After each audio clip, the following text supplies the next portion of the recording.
Bonjour à toutes et bonjour à tous. Vous le savez, la loi du 5 août 2021 impose aux agents publics deux types d'obligations. L'obligation de passe sanitaire et l'obligation vaccinale. Pour les agents publics, il faut bien avoir conscience que ces deux obligations, en cas de méconnaissance, ne vont pas sans conséquences importantes. Tout d'abord, le pass sanitaire. À compter du 30 août 2021 et jusqu'au 15 novembre 2021, un certain nombre d'agents publics ne pourront plus exercer leur activité, sauf à présenter un pass sanitaire, à défaut, un test négatif de moins de 72 heures ou un certificat de rétablissement à la Covid-19. Que se passe-t-il si les agents ne satisfont pas à ces obligations? Soit, avec l'accord de son employeur public, l'agent pose des congés annuels. C'est une première possibilité. Bien évidemment, l'employeur public peut s'y opposer dans l'hypothèse où l'intérêt du service s'y opposerait.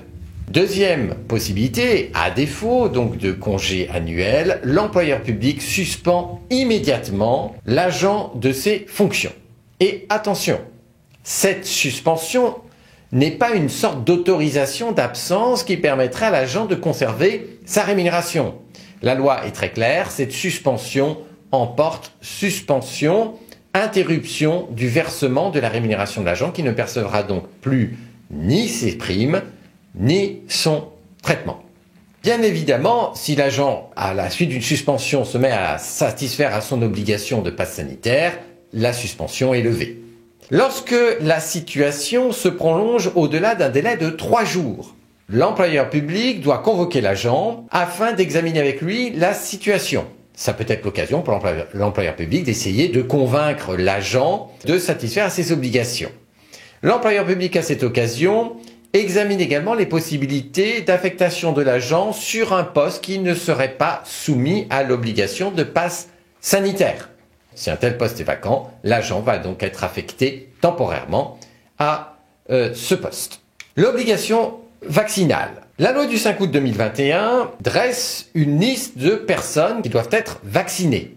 Principalement, il s'agit des personnels de santé. 3 périodes sont prévues par la loi concernant l'obligation vaccinale. Tout d'abord, du 9 août au 14 septembre 2021, les agents qui sont soumis à cette obligation vaccinale ne peuvent plus exercer leur activité, sauf à présenter un justificatif de vaccination, un certificat médical de contre-indication ou un certificat de rétablissement. À défaut, ils peuvent fournir un test négatif de moins de 72 heures. Une autre période est prévue qu'on pourrait dénommer période de tolérance et qui va du 15 septembre au 15 octobre 2021. Durant cette période, les personnels concernés par l'obligation vaccinale sont autorisés à exercer leur activité à la condition d'avoir reçu au moins une dose, lorsque le schéma vaccinal en comporte 2, et à la condition cumulative de présenter un test négatif de moins de 72 heures. Enfin, une troisième période est prévue par la loi. À compter du 16 octobre 2021, les personnes concernées, les agents publics concernés par l'obligation vaccinale ne peuvent plus exercer leur activité, sauf à être entièrement vaccinés. Que se passe-t-il lorsque l'agent ne satisfait pas à ses obligations vaccinales?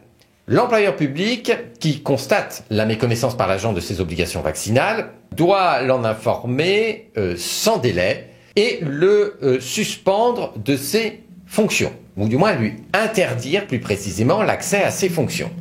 À ce moment-là, l'agent a 2 possibilités.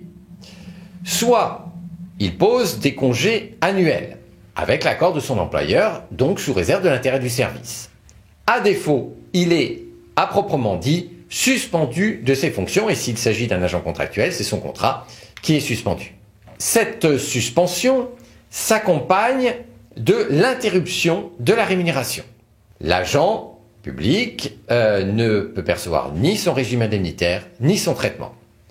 Plus encore, la période de suspension ne peut être assimilée à une période de travail effectif pour la détermination de la durée des congés payés, autrement dit l'agent n'acquiert pas de droit à congé annuel, et pour la détermination des droits acquis au titre de l'ancienneté, autrement dit si l'agent est suspendu un mois, ce mois ne comptera pas pour le calcul de son ancienneté. Donc cela aura des conséquences sur sa carrière et notamment sur l'avancement d'échelon. En revanche, l'agent public qui a souscrit une protection sociale complémentaire continue à bénéficier de cette protection sociale complémentaire. Si l'agent public qui est suspendu est un agent contractuel bénéficiant d'un CDD, il faut savoir que le contrat prendra fin au terme prévu, même si ce terme intervient durant la période de suspension. Autrement dit, la période de suspension ne suspend pas la durée du CDD. Bien évidemment, si après avoir été suspendu, l'agent public satisfait à ses obligations vaccinales, eh bien, la suspension cesse immédiatement. Pour conclure, compte tenu des débats, des oppositions que suscite, y compris parmi les agents publics, l'obligation de passe sanitaire et l'obligation vaccinale, il était important de faire le point à travers cette vidéo et surtout de bien informer les agents publics qui doivent bien en avoir conscience des conséquences possibles de leur choix, parce que c'est un choix, c'est une liberté, de ne pas satisfaire à leurs obligations de passe sanitaire ou à leurs obligations vaccinales. Merci et à bientôt.